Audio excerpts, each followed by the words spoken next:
Hare Krishna. So thank you for coming this evening.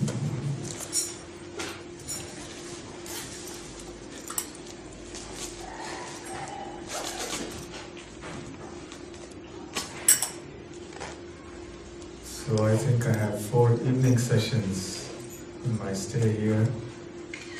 And the topic is, anyone knows the topic? Glorious departures. What does that mean? What does glorious departures mean? Departure from what? From this world. In other words, we're talking about glorious deaths. So it means there's some deaths that are not glorious, some deaths that are glorious. So we'll try to talk about glorious departures from this world.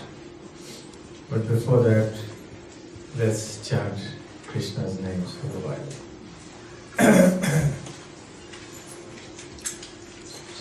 Jai Radha Madhava Kunja Vihari Gopi Jana Vallabha Girivardhari Jai Radha Madhava Kunja Vihari Gopi Jana Vallabha Girivardhari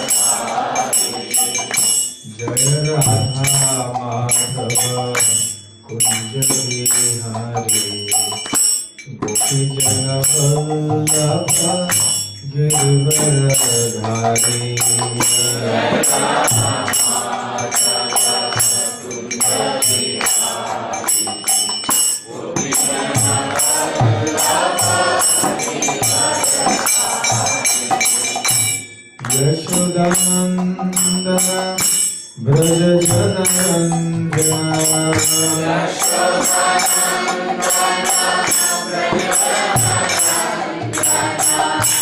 Yashodanandana Braja Janandana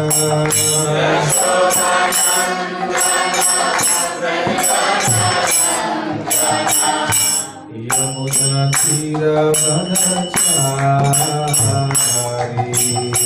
Yamuna Tira Vanachari Yamuna Tira Vanachari Yamuna Tira Vanachari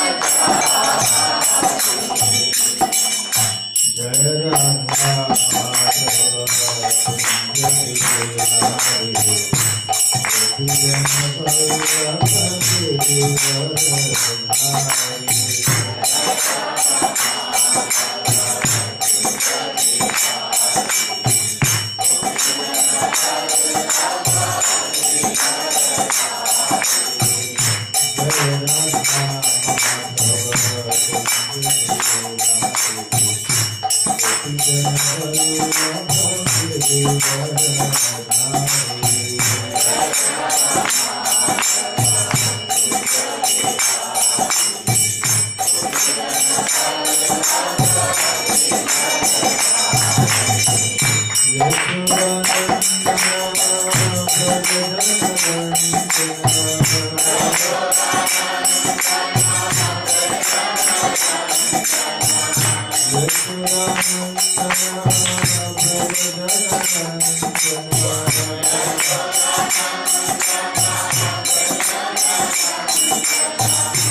Shri Jagannath Baladev Subhadra Mai ki Jai.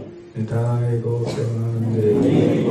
All glories to the assembled devotees. All glories to the assembled devotees. All glories to the assembled devotees. All glories, all glories, all glories to Shri Guru and Gauranga.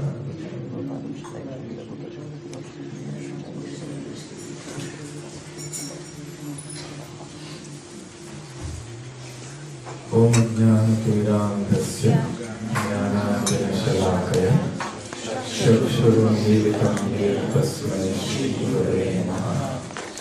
Shri Chaitanya Manobhushtam Sthapitam Yena Bhutale Swayam Rupa Kada Mahyam Dadati Swadantikam Vandeham Shri Guru Shri Yutapadakamalam Shri Guru Vaishnavanscha Shri Rupam Sarkajatam Sahakadavadanahanditam Tam Sajivam Sadhaitam Savadutam Parijana Sahitam Krishna Chaitanya Devam Shri Radha Krishna Padam Sahakadalalita Shri Vishakhambitamscha Namo Om Vishnu Padaya Krishna Krishnaya Bhutale Srimate Bhakti Rasamrita Swami Namine Namaste Saraswati Deve Gauravani Pracharine Nirvishesha Shunyavadi Paschatya Veshakarine Vancha Kalkatarubhyasya Kripa Sindhubhya Evasya Patitanam Pavanebhyo Vaishnavebhyo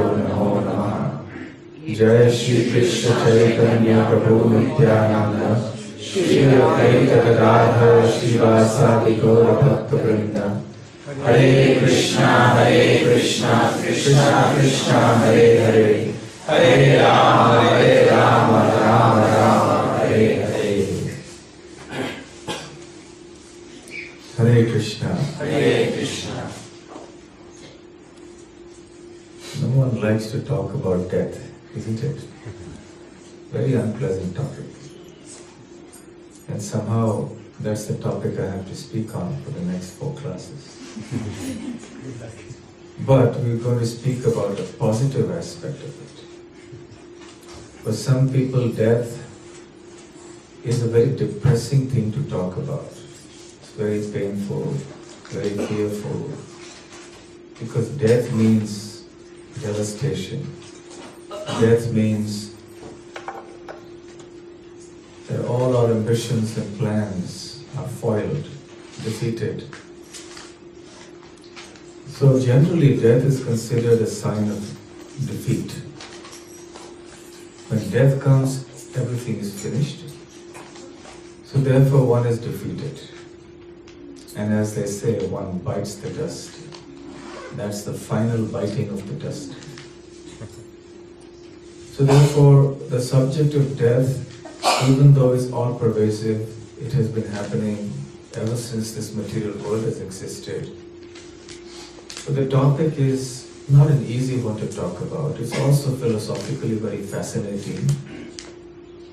And the surprising thing is that in the world, there is still no clear understanding of what death is.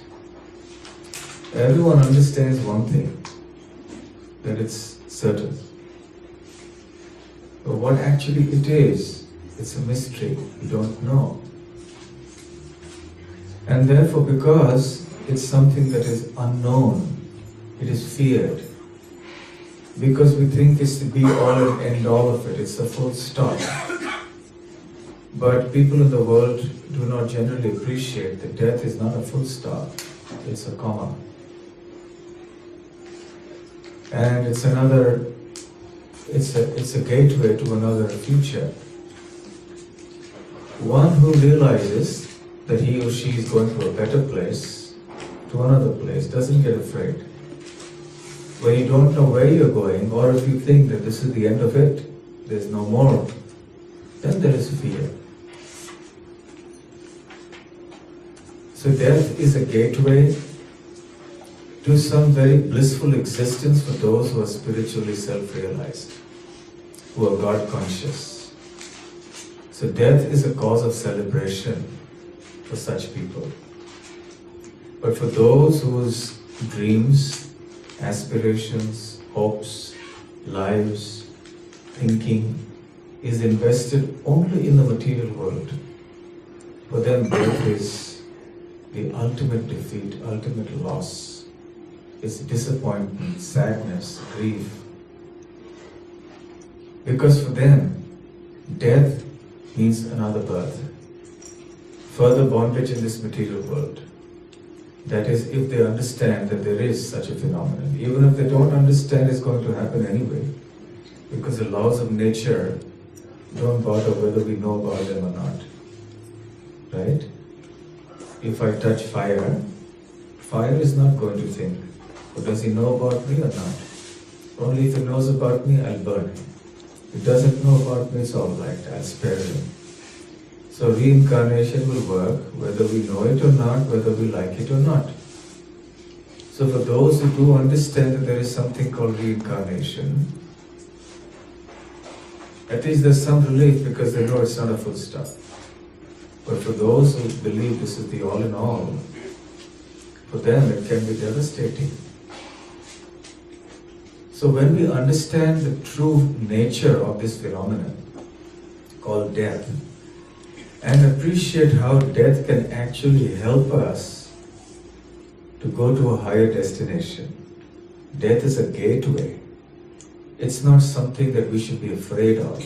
It's not something that we should be terrified of, that we shouldn't want to talk about it.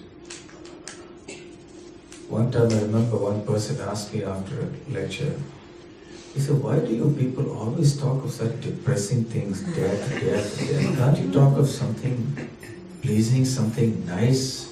I said, "Yeah, we talk of so many nice things like Krishna's pastimes, but you come to hear. There's so many wonderful things, but in order to appreciate Krishna's pastimes, to appreciate many, many other spiritual topics, it requires a certain degree of taste and understanding for this type of topic or this type of discussion. So therefore one has to come to the association of spiritually minded people, hear the Bhagavad Gita philosophy, understand what the soul is, what the body is, what the world is, what God is, what karma is, what reincarnation is. One has to understand all these things, and then one comes to the platform of appreciating the really positive things in life. That's Krishna consciousness. Unless we understand the reality, the harsh reality of this world, we're never going to look for a solution. We're never going to look for something beyond. So I told the person, it's like telling a student about the exam at the end of the year, at least study something. And the student says, why are you talking about negative things all the time? Examination. Can't you talk about all the fun we'll have all through the year? Cutting classes and doing so many other things. Well, all right, it's part of life. You can do things, but then you have to pass the examination to get your degree, and then you can go out into the world and get a job or whatever it is. So similarly, for people who say, why do you talk about such depressing things as death? First of all, it's not such a depressing thing when you understand what it is all about, and if you're prepared for it. And the second point is that actually it's very necessary, important, beneficial for us to know about these things. It's a harsh reality that we have to face. And when we become devotees of Krishna, it doesn't become a harsh reality. It's just a beautiful, sublime reality. And it's not even seen as something that's very tragic or drastic. It's just a seamless transition. Because for a devotee who's in Krishna consciousness, while living the person is Krishna conscious, and at death he or she is Krishna conscious. After death, the next destination will be a Krishna conscious one. Wherever that person may be, the devotee will be thinking about Krishna and serving Krishna. Narayana paraha sarve na kutaschana bibhyati svarakapavarga narkeshu vitulyartha darshinaha. So whether one is on earth, whether one is in hell, one is in heavenly planets, whether one is liberated, a devotee of Lord Narayan or Krishna is never afraid. Na kutaschana na bibhyati, that in any situation, a devotee of the Lord is not afraid. Because wherever he or she goes, there will only be devotional service. So therefore, death can never be a source of fear for a pure devotee. For one whose consciousness is always absorbed in Krishna. It's a seamless transition to another phase of service, to another phase of devotional ecstasy, perhaps to another physical location, but that doesn't really matter so much. In any case, it's very important that we at least remind ourselves of the inevitability of death, meaning that death is going to come. There's a saying in English, as sure as death. As some smart person said one time, I forget who, it's a famous quote. He said, there's only two things certain in this world, death and taxes. We have to live with that. And even though it's something that is so certain, it's a topic we never like to face head on. We always want to avoid it because it conjures up very unpleasant ideas in our mind. But the fact is that we have to confront this topic and overcome it and learn how to face death. In the Mahabharata we find this verse, Ahani ahani bhutani gachanti hayamalayam sheshah sthavara vichanti kim ascharyamatah param.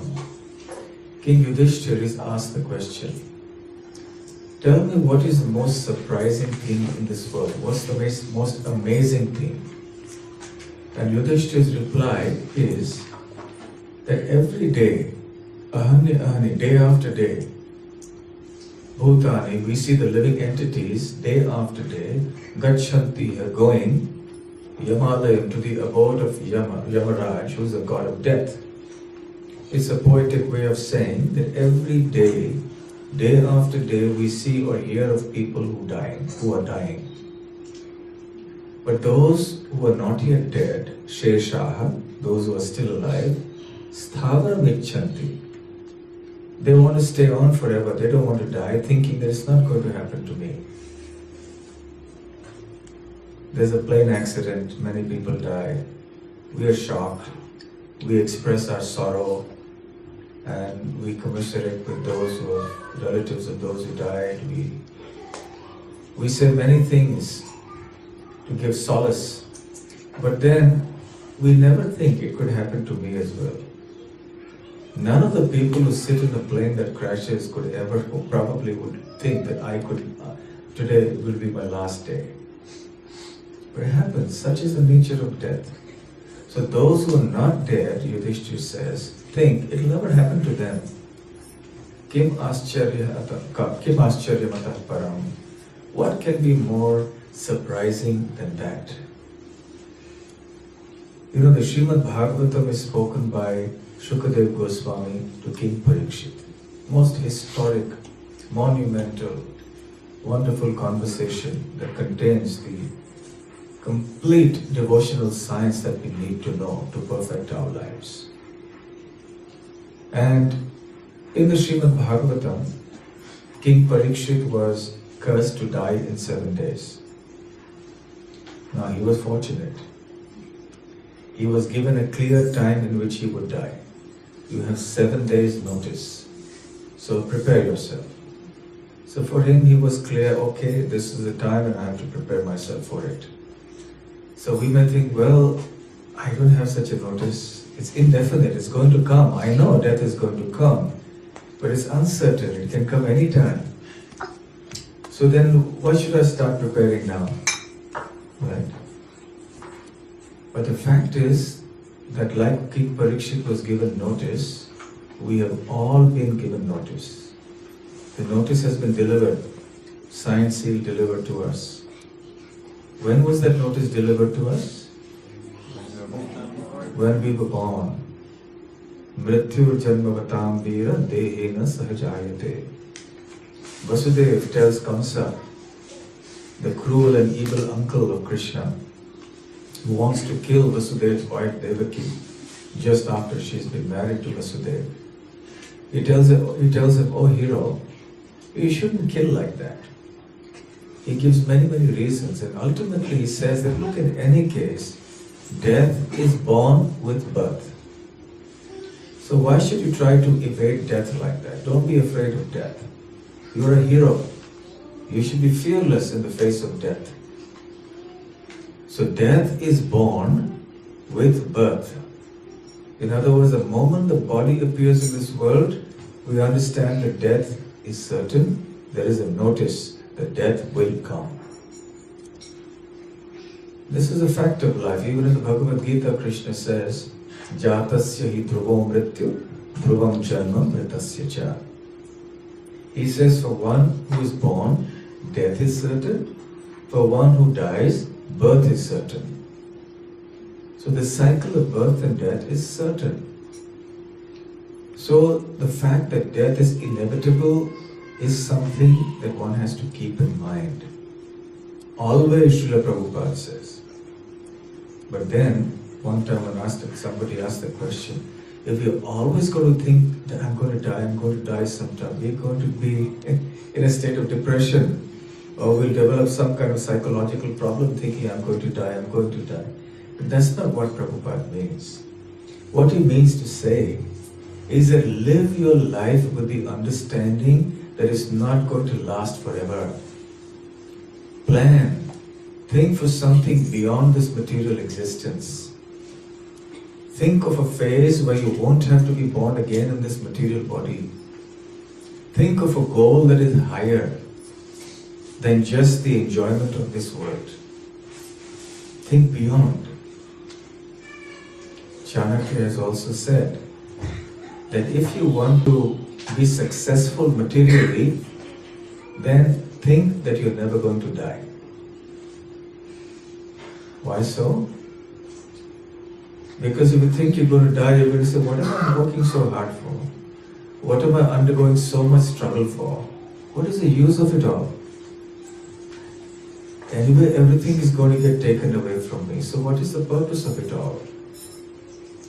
And then he goes on to say, if you want to be successful spiritually, then always remember that you're going to die. Because then you'll remember the futility of this material existence. That everything is going to get finished anyway, so might as well focus our energies on spiritual development. And as far as material development is concerned, We put in our honest endeavor, and whatever comes by way of destiny, it will come. So the genuine spiritualist is content with reasonable, honest endeavor for the maintenance of the body. The spiritualist doesn't excessively strive for material achievements, goods, enjoyment, and so on, knowing that this is not the goal of life. So when Srila Prabhupada asks us to be always mindful of the fact that death will come, what he's cautioning us is that we should be thinking carefully about the way we live. That our way of life, our lifestyle, our purpose of living shouldn't be simply within this world. Different people, of course, have different approaches to death. Some people have what we can call the ostrich approach. The ostrich approach is to just not think about it. You know the famous act of the ostrich, I think. In Australia you have many ostriches, right? You do? That's the kiwi. What's the famous bird here? Kangaroo. Emu. Okay. Anyway, so the ostrich is famous for putting his head in the ground, in the sand, when confronted with a danger. If there's an animal attacking or something, the ostrich thinks, if I just put my head in the sand, I won't see the danger coming, so I'm okay. That's called the ostrich approach. So we think death is coming, but no, I close my eyes. No, it's not coming. I forget about it. I forget. There's nothing like death. And I go about my other activities as if there is no death. And indeed, if it wasn't for that, nobody would be able to try to enjoy this world. So some people like to just keep it out of their minds. They don't even want to consider such a possibility. They're fearful. For them it's depressing. And they try to push it away from the mind as much as they can. But that's escapism. Then there's another category of people who say, no, we're not escapists. We're not worried about death. We don't mind facing death. And they're disciples of an atheistic philosopher called Charvaka. Charvaka's philosophy was, Rinam kritva kritam pivet yavat jivet sukham jivet. Beg, borrow or steal, but enjoy life. Somehow or the other, have a lot of worldly enjoyment. Eat, drink and be merry. Bhasmi bhutasya dehasya kim punaragamano bhavet. At death, this body is going to turn to ashes and dust. Who's seen the next life? Some people say there's a soul, there's afterlife. Who has seen that? So why do you worry about these things? Because generally a person who's aware of the law of karma, about transmigration of the soul, would always think about the consequences of the karma that he or she performs. So a genuinely intelligent person will be mindful of the actions that are performed. But a Charvaka follower would say, well, it doesn't matter, just strive for enjoyment. Eat, drink and be merry. As far as karma in the next life, who has seen it? Nobody knows that there's such a thing. So therefore they say just enjoy. So they also say we don't worry about death, but they lose out the very essence of their life. They don't know why they're living. Their life begins with birth and ends with death. It's a meaningless existence. Life has no purpose for them. Life somehow by chance has happened. They think of life as a combination of chemicals and atoms and molecules. And life has somehow started. And now one day it will end. Just like any instrument, one day it has a beginning, it's created, then it's the expiry period and you dispose it off. But life is not just a meaningless clutch of atoms and molecules and chemicals. There is more to life than that. So gradually one has to come to the point to understand that life has a spiritual purpose. There is something more than just enjoyment of this world. So a genuine spiritualist who wants to face death in the proper way has to at least think of two things. One, such a spiritualist must understand the inevitability of the destruction of the body. Keep that in mind. But if you keep only that in mind, you'll get depressed. So you have to keep the positive side in mind of the eternality of the soul. So the soul is eternal. The body goes, but I don't die. I am alive. I am forever, eternally alive and conscious. And especially if we are devotees of Krishna, then death for us is simply an entrance into eternal life. Srila Prabhupada used to give the analogy of the cat and the kitten on one hand, and the monkey and the mother monkey and the baby monkey on the other hand. This is called Marjana Nyaya and Markata Nyaya. Marjana in Sanskrit means a cat. Nyaya means a logic. If you've seen a cat carrying its kitten, the cat will hold the kitten by the scruff of its neck in its jaws and carry the kitten from one place to another place. So the kitten doesn't have to do anything. The kitten simply is just there with them, just surrenders to the mother. And the mother does everything, picks the kitten up, takes it to another place and another place. And the monkey, the baby monkey, clings on to the mother. So that's the effort of the aspiring devotee. So both represent different approaches towards surrender to Krishna. But either way, they are being protected by Krishna. But if you consider a rat in the mouth of a cat, the perspectives and the vision of the jaws of the cat vastly differ. The kitten looks at the jaws of the cat as shelter personified, as protection, as love. And the rat sees those jaws as death personified, as pain, as fear.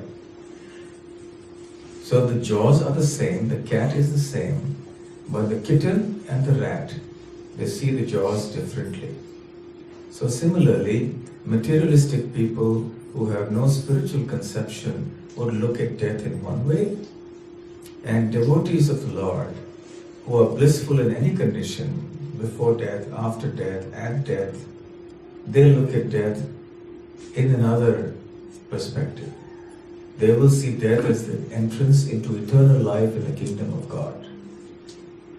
It's an entrance into Krishna's pastimes in the spiritual world. So therefore, for us, we are not afraid of death. We are simply saying, yes, let us learn how to depart from this world in a good way, in the best possible way. Let's make our departure glorious.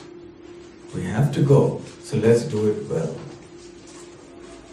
Some people have a glorious departure from a material point of view. In every country, there are heroes, martyrs, who sacrifice their life for a cause, maybe the country, they fought a war on behalf of the country or something. So every country has its share of martyrs and heroes who have laid down their life for helping others or for the country, defense of the country, and so on. So however noble that may be from the point of view of the people in that country, the fact is it's still not a completely spiritual thing, because the person still has to take birth again. The person still gets another material body, and the person will still die again. So birth and death will continue. It will not stop. However, if we become pure devotees of Krishna and we leave this world thinking of Krishna, then we will be happy and blissful as we leave, without care in this world, without attachment to this world. We will not be fearful, we will not be grief-stricken, because we have no attachments in this world. To the degree we are attached to the material things of this world, to that extent death is more painful. And the moment of death is our test. And usually it is the accumulation of what we have done throughout our life that will determine the state of consciousness at death. Sometimes people say, well, you say that we should think of God at the time of death, so let me eat, drink and be merry, and just at the time of death I'll think of God and go back to Godhead. That's because people always want to find a loophole. That's the nature of this material. If the signal is something, you're looking for some way to beat the signal, to beat the traffic, to beat the law. It's the nature of the mind to look for ways out. So similarly, we're thinking of cheating the laws of nature. Let me just do whatever I want, and just at the very last moment I'll think of Krishna. Because after all, Krishna says, Antakale cha mameva smaran muktva kalevaram Yeha prayati samadbhavam yati nastyatra samshayaha. In the 8th chapter of the Bhagavad Gita, he says, Antakale, at the final moment, cha mam eva smaran, whoever remembers me, Krishna says, muktva kalevaram, when he gives up his body, yeha prayati samadbhavam yati nastyatra samshayaha. He will definitely attain to my abode. Know this free of any doubt, O Arjuna. In other words, a person who thinks of Krishna at the time of death will die a glorious death, will be able to attain to Krishna's abode, and then will attain eternal life, a life of bliss and freedom, eternality. So then if somebody says, well, all my life I'll just eat, drink and be merry, and just at the time of death, I'll think of Krishna and have a glorious death. Okay, so what do you say to this person? How would you respond? Let's say your friend came and told you this, and you're trying to speak something about Krishna consciousness, and then this person responds like this. How would you reply? You only remember what you've done most of your life. Yes, you only remember at death what you've done throughout your life. Let's come back to the example of a student and the exam. I know of several students and heard of them through some students who don't know the exam, the topic of the exam, subject of the exam the next day. And tomorrow's exam, they go at 10 o'clock at night asking, what's the paper tomorrow? Right? And then they'll stay up all night and get notes from this one and ask this one, try selective questions that you could probably have to pass. And then one student was telling me that he had a fellow student in the hostel who used to do this, and he would have coffee and tea and everything to keep himself awake all night. And then he started taking a tablet to keep himself awake.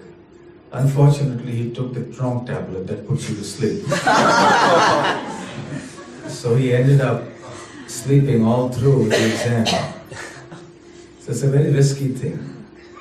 So imagine if there's a student who doesn't prepare all year, doesn't attend the classes, doesn't study the books, and just at the very last minute says, let me open the book and study.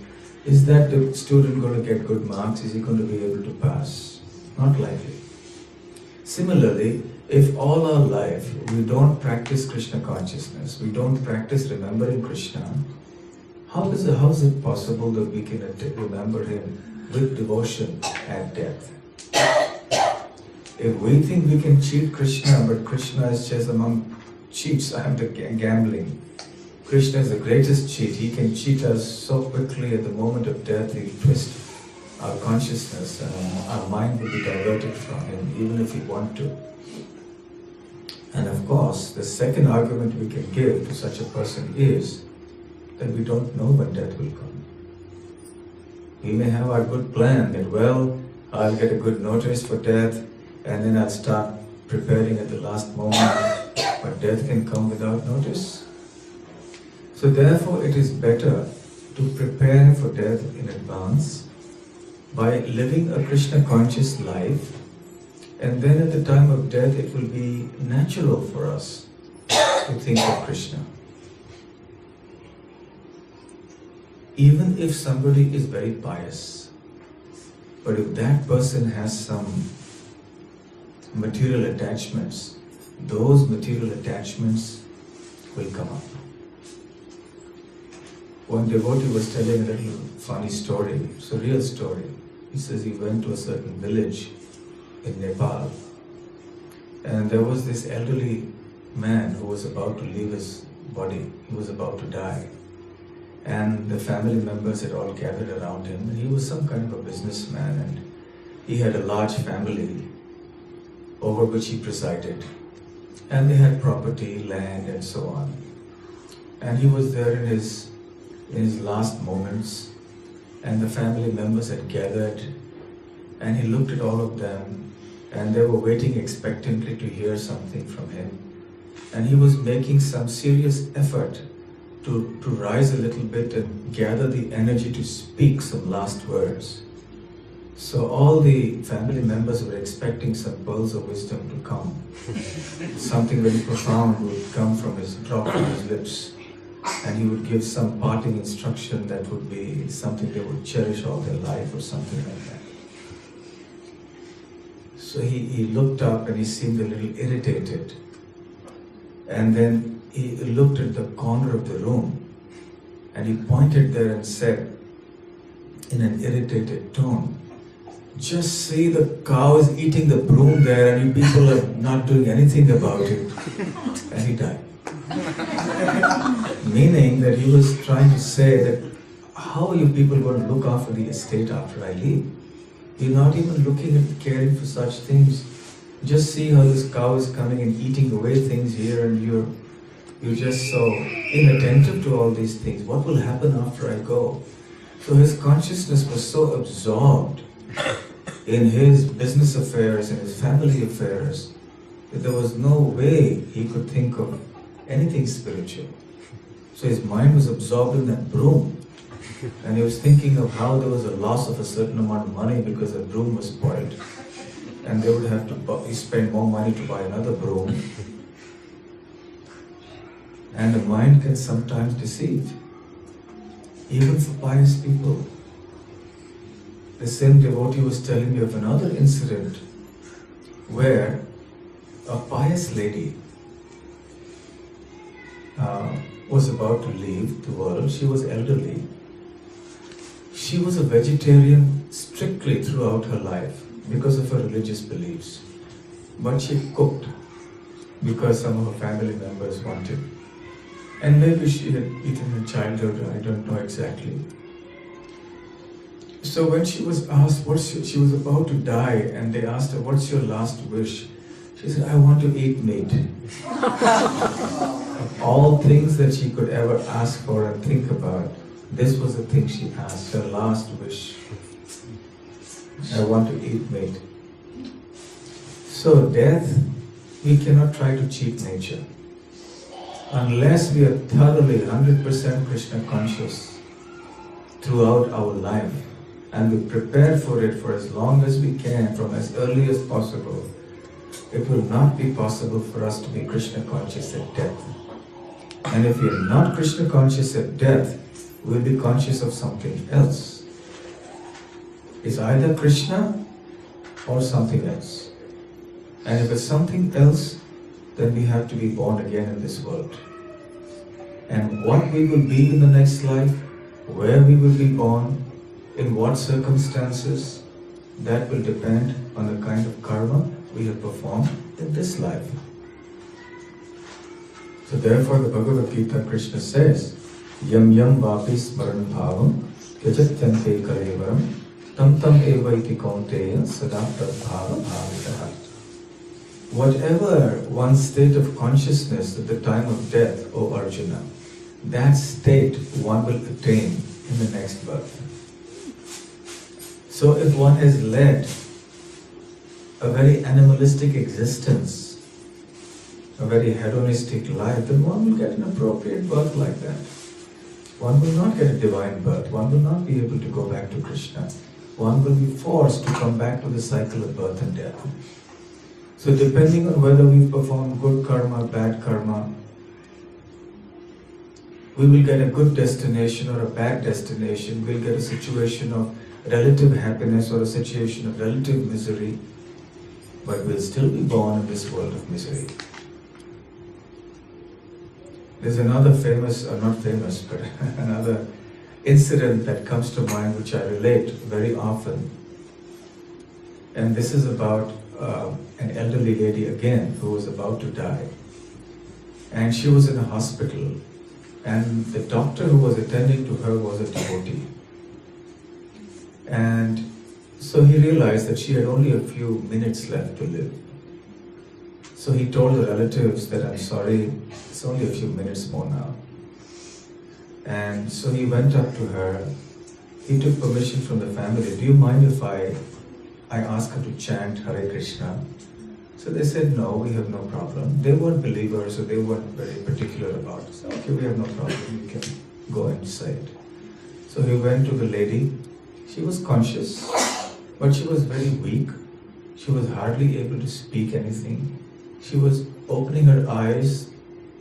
Whatever was being spoken was registering in her mind. She was able to understand, but she wasn't able to gather the energy to speak.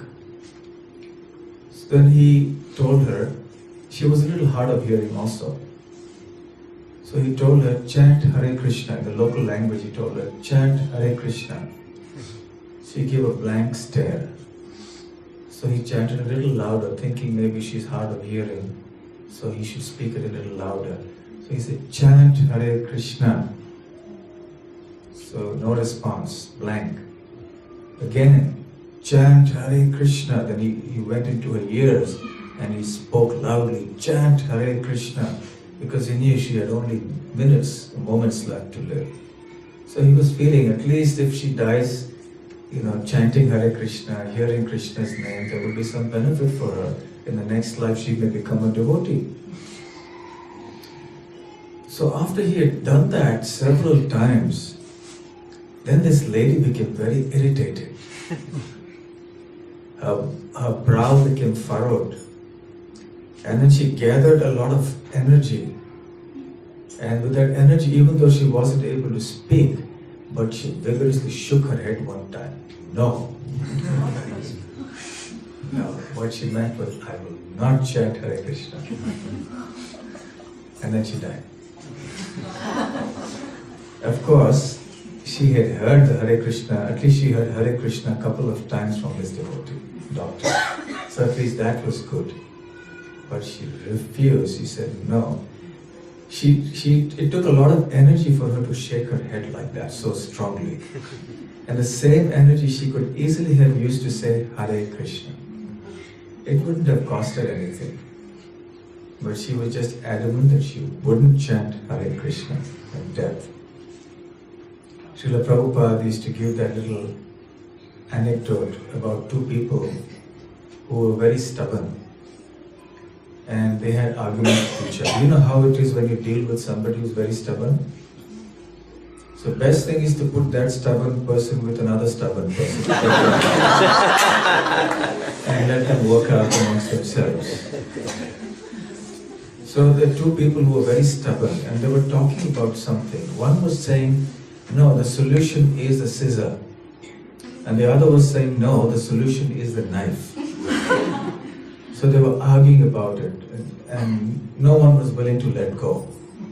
Finally, the person who was saying knife, he picked up the other person in a fit of anger and threw him into the river nearby. And as Providence would have it, the person who was thrown in the river didn't know swimming. So he was drowning. But as he was drowning, he wanted to give a parting repartee, a parting response to that person. As he was drowning, he was going down, but he was doing this. Meaning that there was scissor is right, scissor is right. So I may die, but still the scissor will prevail. So it's like that. So if people are stubbornly refusing to take Krishna's name at the time of death, what can we do? But still the devotees are so compassionate and kind. They go up to these people and they chant Hare Krishna to them and they induce them to somehow or the other remember Krishna or chant Krishna's names. So therefore, the idea of us remembering Krishna at death is not such an easy or a cheap thing. It has to be cultivated assiduously, lifelong, very carefully, sincerely. Then one will be able to remember Krishna at death. Then we will have a glorious departure. Then it doesn't matter where we live or what we are doing, the gender, the community, nationality, all these things will not matter. The only important thing that Krishna sees is, are we remembering him with devotion or not? If we are, then we will attain perfection. If not, then we have to come back again and again. And this will happen till such time as we are able to remember Krishna perfectly. So this is what the goal of life is. The goal of life is to have a glorious departure. The goal of life is to learn how to die. And the great devotees of the Lord have given their best lessons in the form of their death. So the last lesson is usually their best lesson. Because in their death, by their very examples, they teach us how we should die and how we should prepare. So if we want to die like them, then we should also live like them, in the sense that we should follow in their footsteps. Gain inspiration from their teachings and their life. And then we will also, hopefully by the mercy of the Lord and the devotees, be able to have a perfect passing away from this world. Death is actually a very painful experience. The scriptures give various descriptions of how painful it is. But nevertheless, if one's mind is absorbed in Krishna, then despite the pain, one has trained one's mind to think of Krishna, then Krishna will be very merciful and he will allow us to remember him despite the physical pain. And as we continue like this, in preparation for that ultimate moment, then Krishna will ensure that we attain perfection. Sometimes there is a question that is asked. Alright, we've been doing Krishna consciousness all our life, and we're preparing for death, and we're reasonably hopeful that because we practice Krishna consciousness very sincerely throughout our life, when death comes, then we'll be able to think of Krishna. But if death comes all of a sudden when we're not expecting it, and we don't have time to actually try to think of Krishna, or if death comes in when we are sleeping, that's very common, isn't it? Many people die in their sleep. So what would happen? Would all my remembrance of Krishna go in vain? Then does it mean that I will not be able to have a glorious departure from this world? If a pure devotee dies in his or her sleep, will that devotee go back to Godhead? Go back to Krishna's abode or not? What do you think? Yes. Good. Everyone is certain, but why? Because if we don't remember Krishna, Krishna will remember him. Okay, that's a very nice point.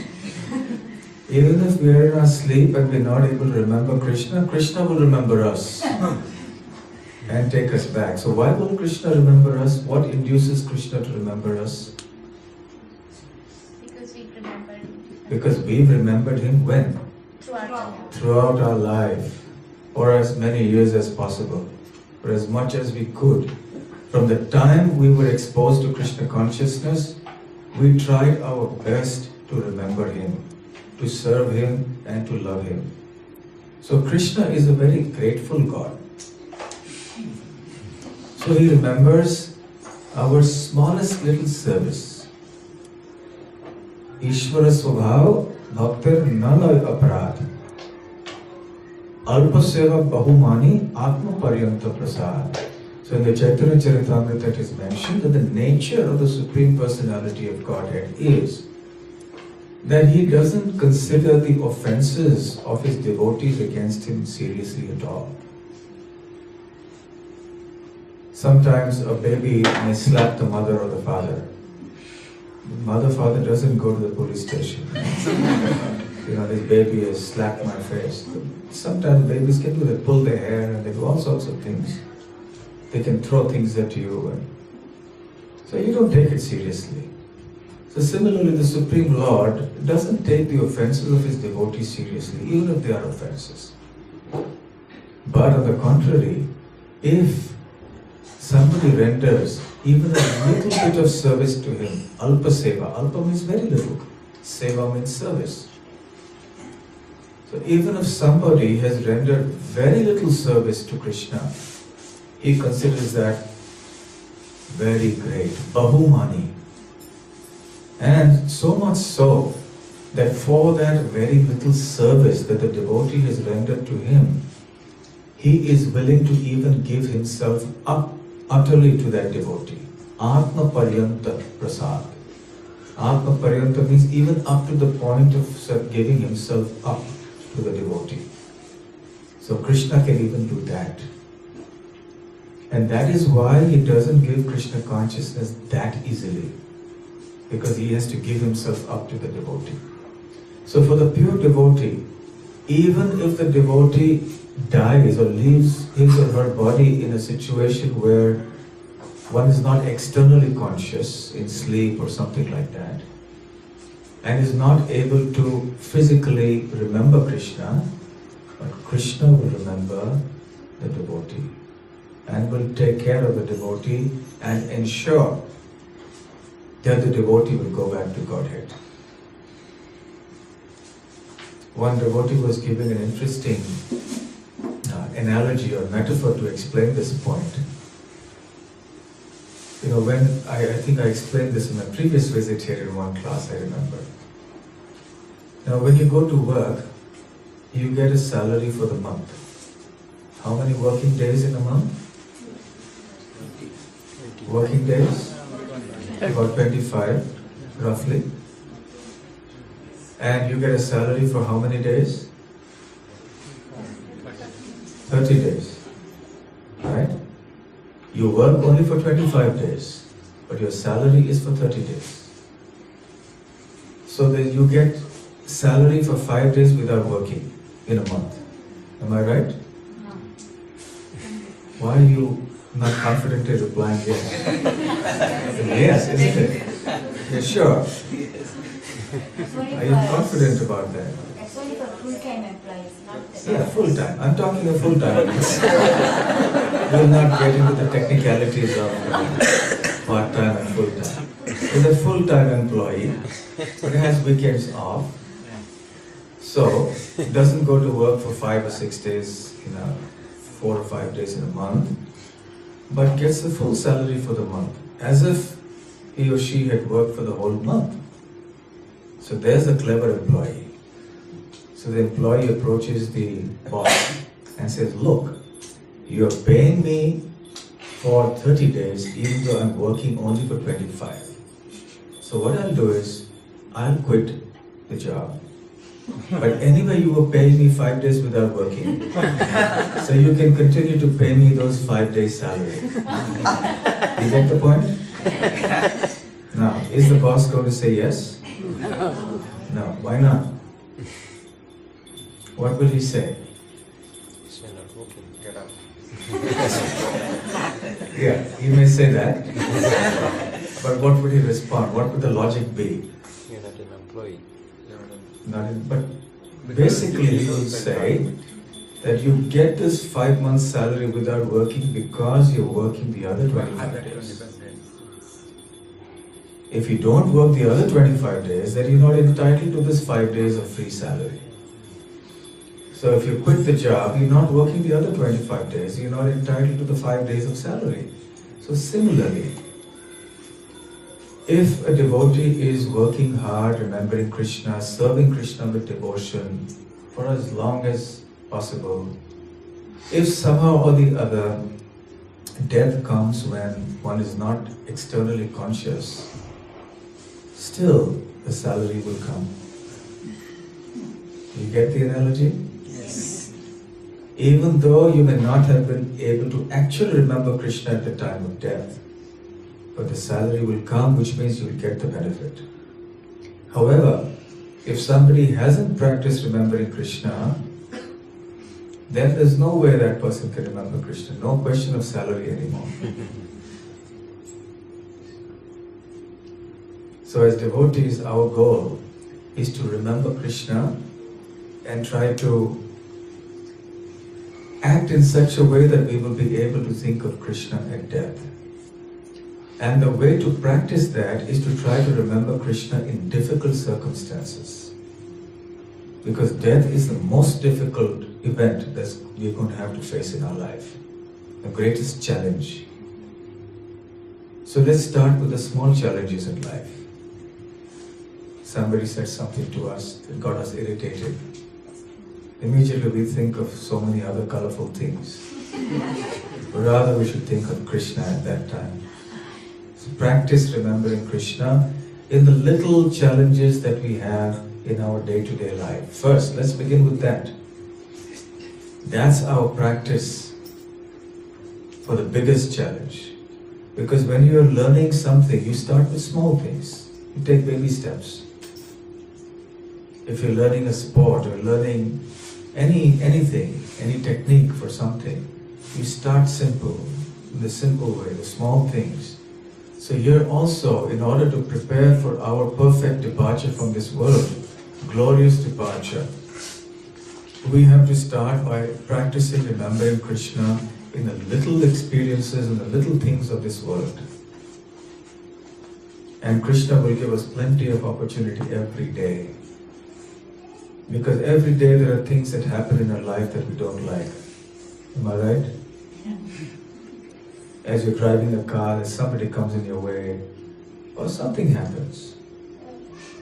Something or the other is constantly happening in this material world. Numberless things in life happen day after day to irritate us, annoy us, to make us sad or angry.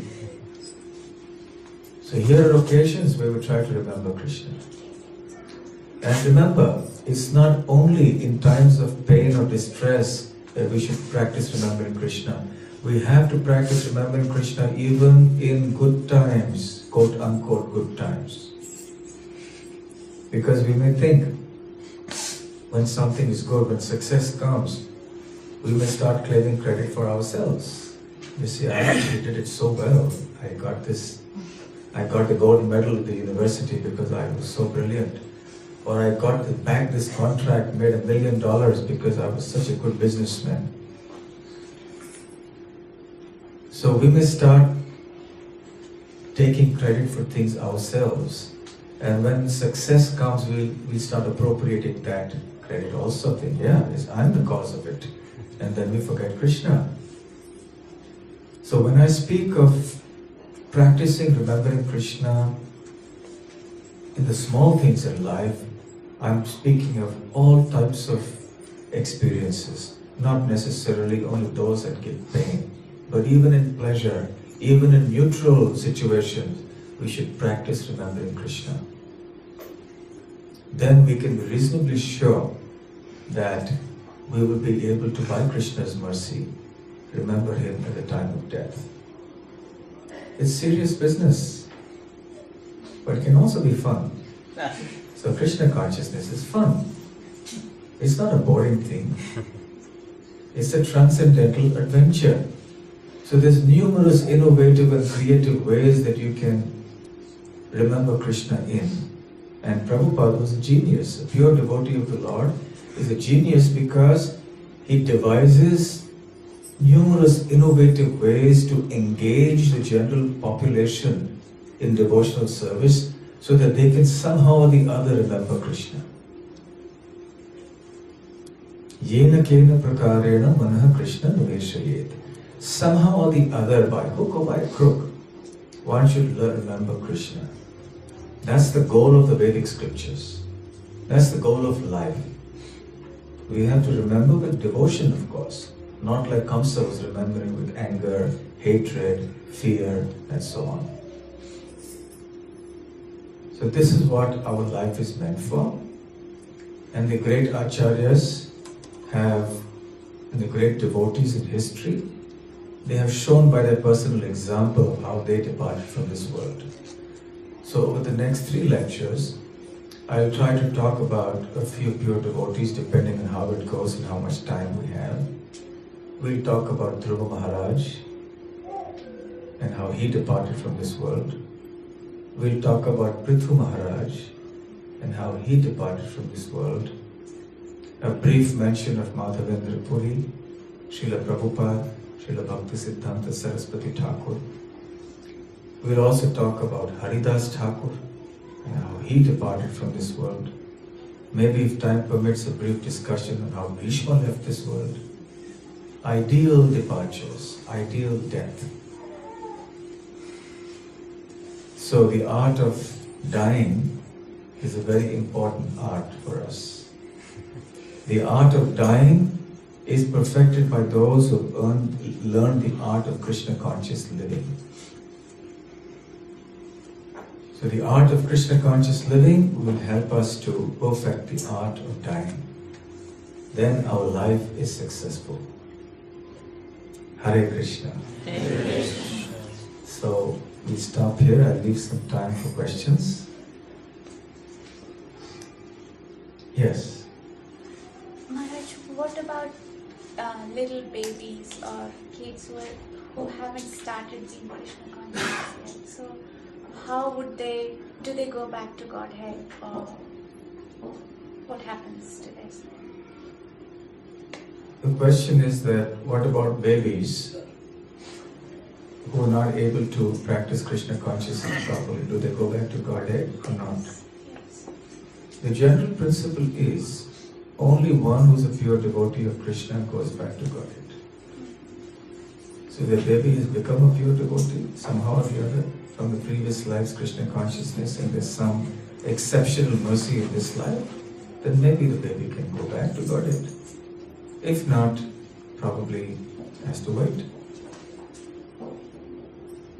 In the examination of death, you know what the pass mark is? The universities, how much is it in Australia? What's the pass mark? 50%. And in the University of Death, what is the pass mark? 100%. 100% pass mark. You have to remember Krishna. So even if we are remembering 90%, Krishna will give us a very favorable birth in the next life. We can be born in a family of devotees, and from very babyhood or childhood we can practice Krishna consciousness. Okay? Yes. Thank you for the nice answer, Maharaj. Just going back to the point where you said there are nice devotees and the death may come in sleep. On the other hand, there are devotees that could be, we're talking about very, very highly elevated decades and centuries of devotion, and for them it looks like sometimes death may come very, apparently appear like unjust and unfair and traumatized.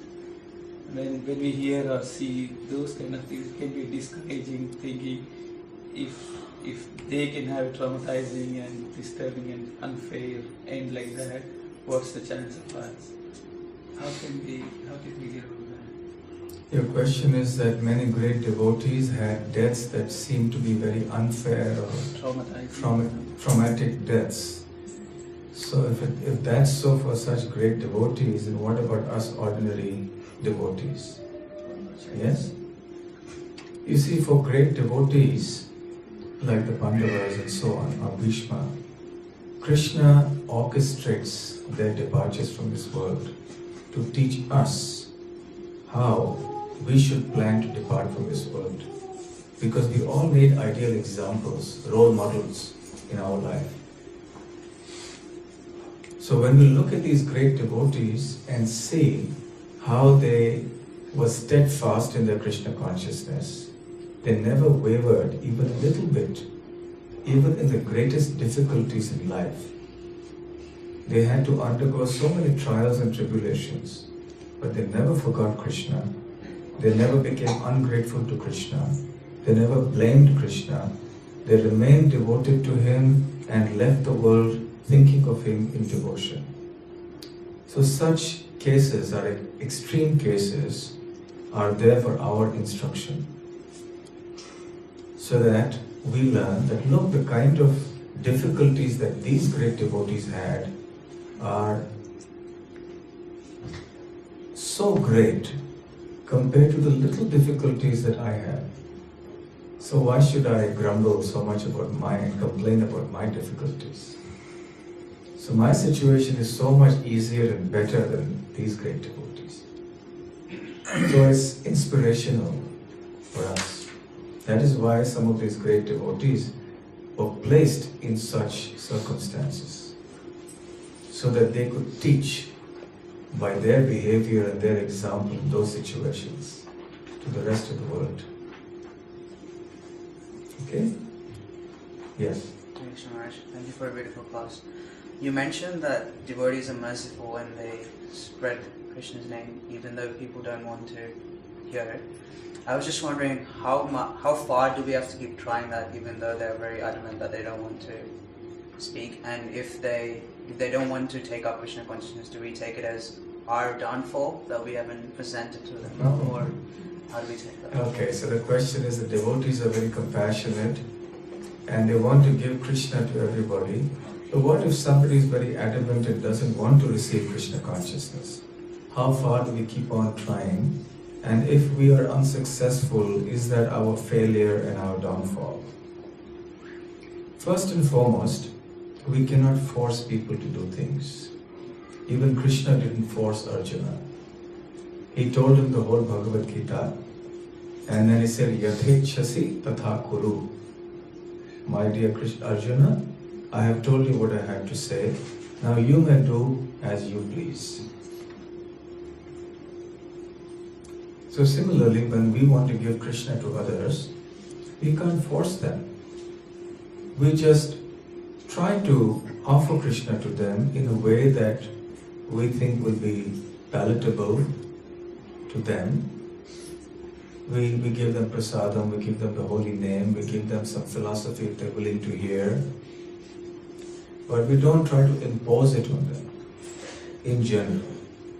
Now this particular instance where I talked about the doctor trying to do it to the patient, there may be various legal restrictions and constraints in various countries that you can't do that to unwilling patients or unwilling people. So you have to be cautious about that.